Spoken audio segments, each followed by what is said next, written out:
dalam lagu itu. Ya, Yesus tidak berubah. Enak sekali lagu itu. Memang betul lagu Inam tadi luar biasa. Dia hidup dan dia tidak mati sekalipun. Ya, dia pernah mati 3 hari. Saya mau katakan kepada kita sekarang, tatkala yang bukan agama Kristen mengatakan, kenapa Tuhan kalian mati 3 hari? Apa jawabnya? Saya mau ibadah ini interaktif. Kalau selama ini gak pernah interaktif, biarlah untuk kemuliaan Tuhan. Tolong tidak mengurangi kemuliaan Tuhan, kekudusan Tuhan, bila ada yang menjawab dari saya. Biar khotbah ini mengena.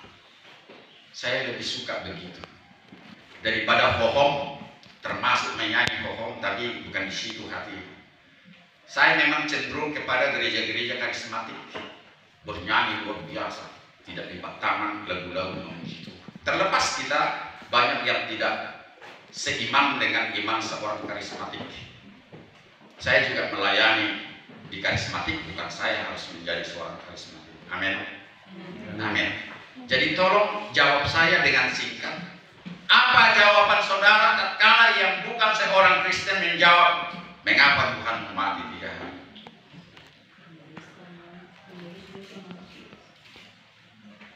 Betul. Artinya pertanyaan lebih jelas, kenapa bisa Tuhan itu mati? Bukankah dia pencipta langit dan bumi? Bukankah dia berkuasa atas langit dan bumi? Bermiliar-miliar planet di sana, bukankah dia yang menciptakan? Kenapa dia mati? Mana ini anak yang kuliah yang sekolah? Benarkah Tuhan mati? Tidak. Benar? Tolong angkat tangan Ibu Inam. Benar Tuhan kita mati? Tidak. Ada yang bilang tidak? Apa jawaban nama? Karena Tuhan Yesus mati untuk Bukan ke sana. Benarkah Tuhan kita pencipta langit dan bumi mati?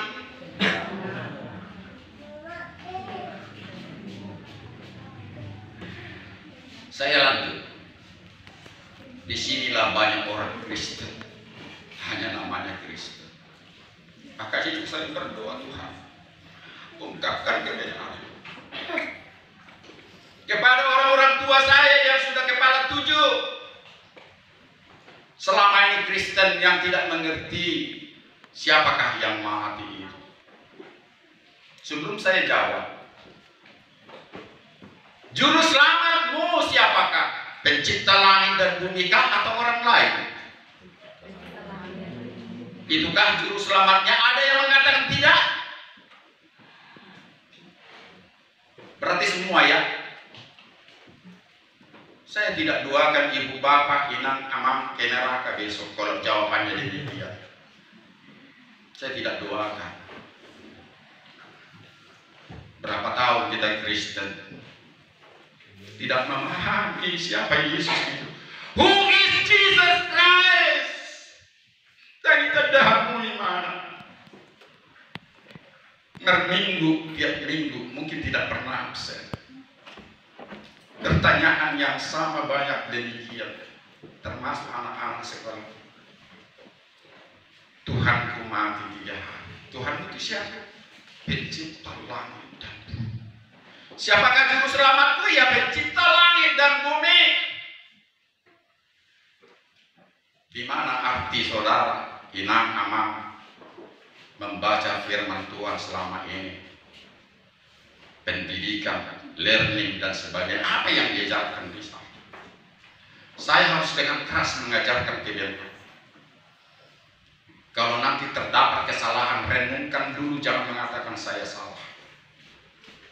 Hati-hati, karena ajaran saya ini jarang dihembahkan di mimbar ini. Makanya saya buka rahasia kebodohan orang Kristen selama ini. Apa yang diajarkan waktu learning? Apa yang diajarkan dari pimpinan sampai pendeta-pendeta sekarang ini? Itu saja tidak bisa dijawab secara benar. Nanti Bapak Ibu baca di Mazmur 121. Aku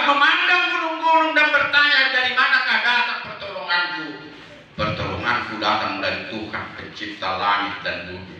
Dan Dia yang tidak pernah tertidur dan terlelap. Tidur aja Dia tidak pernah, apalagi mati. Bisa mengerti maksud saya?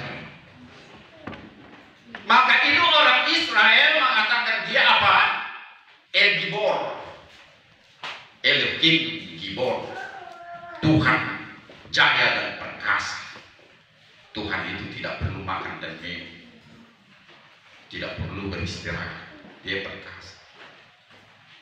Dia tidak hidup seperti kita makhluk hidup seperti ini.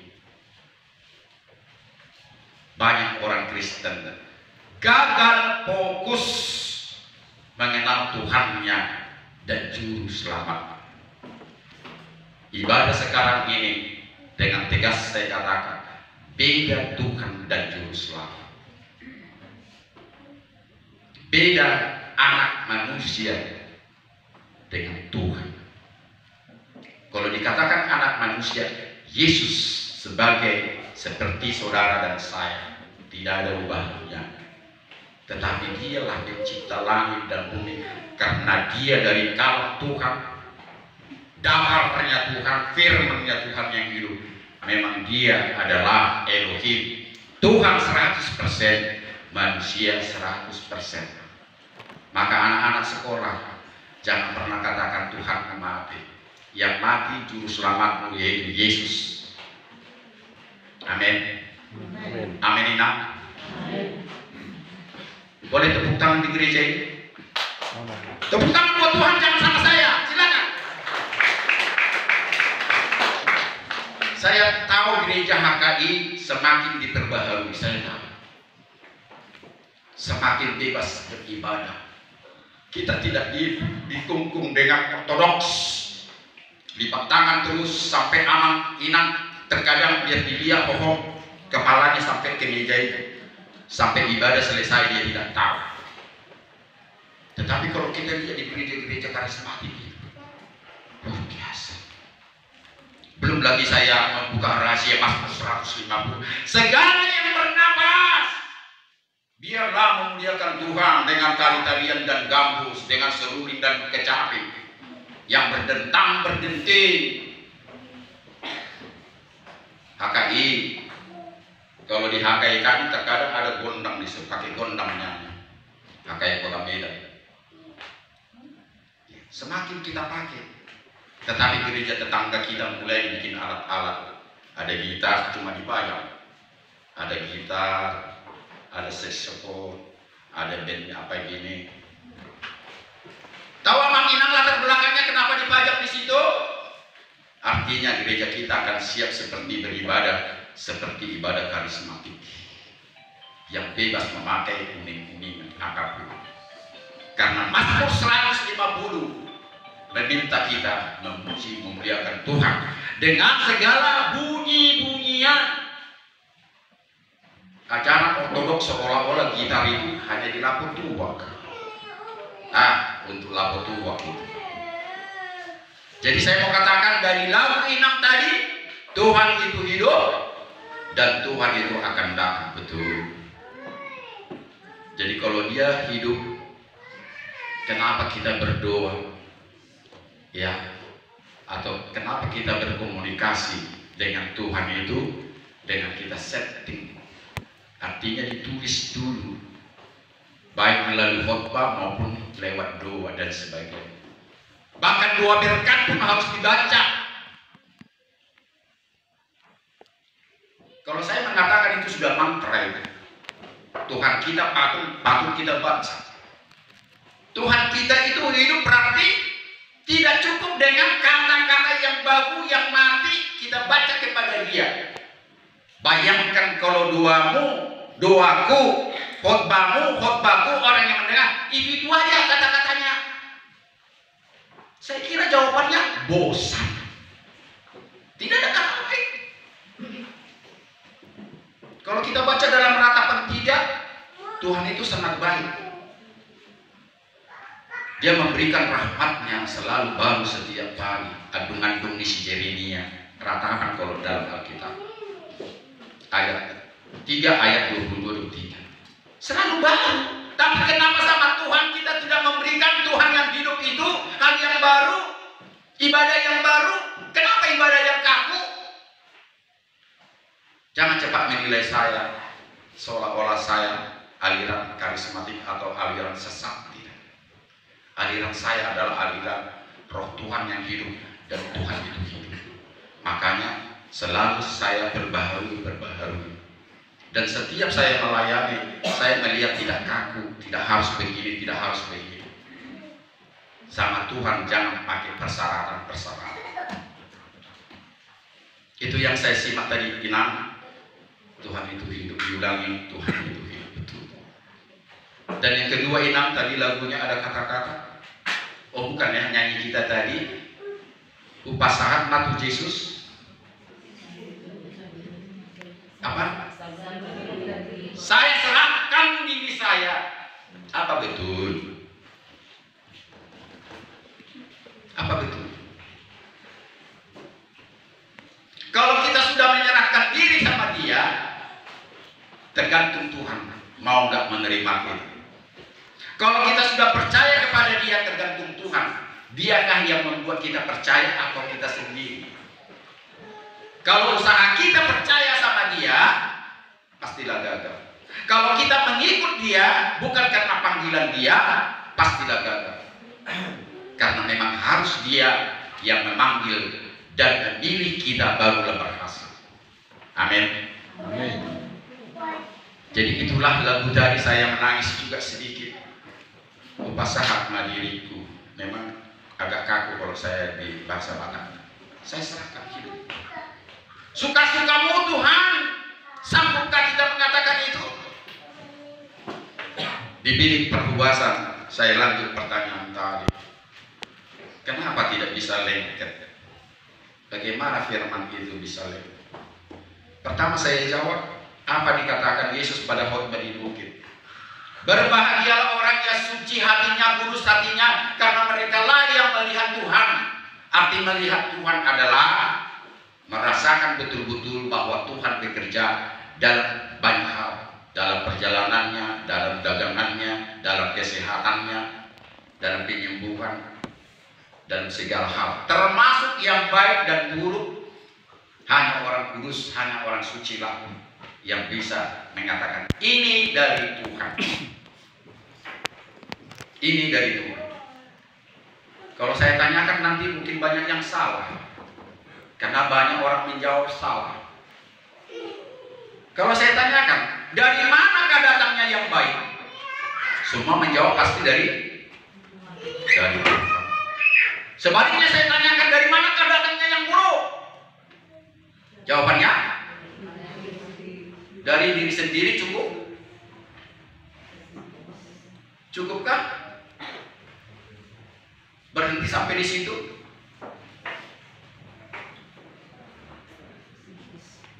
Nanti Inang Amang baca dalam Andung-Andung 3, Ratapan 3, ya sekitar ayat 20,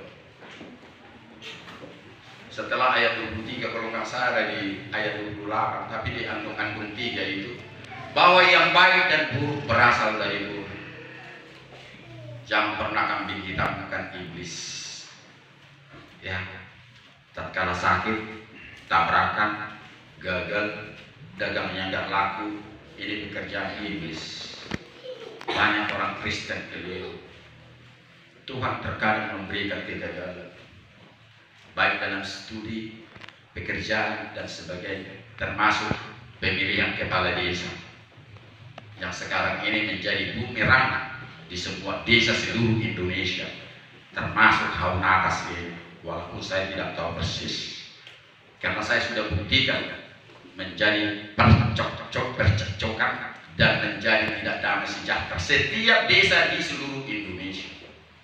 Saya yakin tidak terlepas dari Haunatas. Jangan katakan itu dari iblis. Ya, iblis nanti ngomong sama kita, enak aja loh, giliran lo susah bilang dari gua, giliran lo sukses lo bilang dari Tuhan. Emang gua apa-apain lo?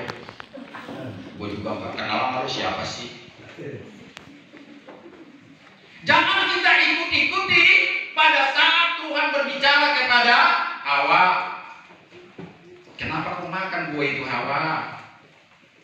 Ular yang kau tempatkan di tengah-tengah kami itulah membujuk aku. Dia katakan bahwa aku akan sama dengan engkau dan kalau aku makan buah ini, maka aku makan. Ditanya sama si Marga Pardidi, Marga Pardidi Adam, kenapa kau makan buah ini? Karena burung Sianipar itulah memberikan itu kepada aku. Dibujuknya aku, maka aku makan. Selalu berdalihkan dari manusia pertama sampai sekarang banyak berdalih. Kita kambing hitamkan iblis itu. Sampai di Haunata sini pun saya percaya akibat pilkades pasti ada yang tidak damai sejahtera. Yakin kalian? Karena semua desa begitu. Luar biasa kalau tidak terjadi di Haunata sini. Sedangkan pemilihan pucuk pimpinan gereja ada Marbadai. Pucuk pimpinan loh. Makanya tepuk tangan kita sama HKI yang sistemnya sudah dirubah. Mabilit natar pilih. Luar biasa. Gereja tetangga hebat ya mereka itu. Hanya 2 orang kandidat. Tapi 2 orang kandidat pun saya kira tidak lepas juga curiga mencurigai dan sebagainya. Tetap ada itu sedikit banyak. Kita doakan semua gereja khususnya gereja barat seperti HKI Mabilit natar pilih. Jadi Amang Inang, jangan salahkan si Buris tatkala ada cekcok dan tidak damai sejahtera. Nama Riboto Marhamaranggi bisa berantem dan tidak cakaran gara-gara pilkades. Itu sudah rahasia umum. Dan menjadi pertanyaan bagi saya, apa peranan gereja dalam hal ini? Pernahkah khotbah-khotbah disampaikan kepada orang yang tidak berdamai akibat pilkades? Termasuk khotbah-khotbah yang benar tatkala HKBP waktu itu ada munca dan ini, apa itu muncul dan ini dan ini. Sinabawan dan Simanjuntak almarhum. Berapa banyak orang Batak mati gara-gara mencari pucuk pimpinan. Terutama di Persea kampung tulang saya sila itu di jembatan itu kayak kambing depor disembelih darah mengalir. Itu tidak terlepas sampai masalah pilkades. Kenapa saya sampaikan ini? Karena tema kita saat ini adalah Tuhanlah Sang Hakim. Sampai sekarang saya percaya. Saya kembali kepada pertanyaan itu tadi, mengapa tidak bisa lengket firman Tuhan? Saya jawab, tanpa kekudusan, kesucian, kita tidak bisa melihat pekerjaan Tuhan. Pekerjaan Tuhan juga membuat firman itu menjadi rema. Rema artinya firman itu sudah mendarah daging, bukan karena dihafal. Lantas saya tanya, Amang, berapa firman Tuhan yang bisa Amang sebutkan tanpa membaca? Tidak sampai 10. Ada yang angkat tangan 40 firman Tuhan tanpa dibaca ayatnya, 40 ayat. Ada 40. Saya mau bikin pertanyaan dulu sebelum Sodom dan Gomora dibasmi. Dari 50 sampai 10 tidak ada. Dari angka 50 tidak ada, 40, 30, 20, 10. Anak sekolah minggu mungkin lebih banyak menghafal firman Tuhan. Katakanlah menghafal. Tapi salah katakan firman Tuhan dia hafal. Jangan seperti itu. Firman Tuhan minta menjadi rema. Tidak ada sampai 10. Kalau tidak ada sampai 10, nanti kalau kita renungkan Mazmur 1 ayat 1 sampai 6. Perhatikan di situ apa dikatakan. Mazmur 1 pesannya 1 ayat 1 sampai 6. Berbahagialah orang yang tidak menuruti nasihat orang fasik dan yang tidak berdiri di jalan orang berdosa dan yang tidak duduk dalam kumpulan orang-orang pencemooh, tetapi yang kesukaannya adalah Taurat firman Tuhan, yang merenungkan Taurat firman Tuhan siang dan malam. Mereka seperti pohon yang ditanam di tepi air, aliran air yang menghasilkan buah pada musimnya dan tidak layu daunnya. Apa saja yang diperbuat dia berhasil. Tidak demikian orang fasik. Mereka seperti debu orang yang debu sekam yang ditiup oleh angin. Karena itu orang fasik tidak pernah tahan dalam penghakiman dan orang fasik tidak tahan dalam kumpulan orang-orang benar. Tetapi Jalan orang benar dikenal dari orang tua, jalan orang fasik menuju kebinasaan. Jalan orang benar diketahui orang tua dan jalan orang fasik menuju kebinasaan. Arti merenungkan firman Tuhan, banyak juga orang Kristen tidak mengerti. Saya tidak tahu pernah khotbah menjelaskan apa merenungkan firman Tuhan sehingga menjawab pertanyaan bagaimana firman Tuhan itu bisa melekat, bisa nempel sampai ratusan ayat. Tadi saya mengaku 700 ayat sebentar tanpa saya baca. Masih 700 itu. Dan masih bertambah satu perikop. Dan siapa yang sanggup satu perikop tanpa membaca lagi? Ada? Seperti yang saya katakan Mazmur 1 tadi. Terlalu lama waktu kita, khotbah saya terlalu panjang. Paling enak itu satu perikop. Ada terkadang 40 ayat satu perikop. Kita renungkan itu. Enak. Jadi yang menjadi pertanyaan, apa arti merenungkan itu firman Tuhan seperti yang dikatakan Raja Daud? Ada menjawab membaca.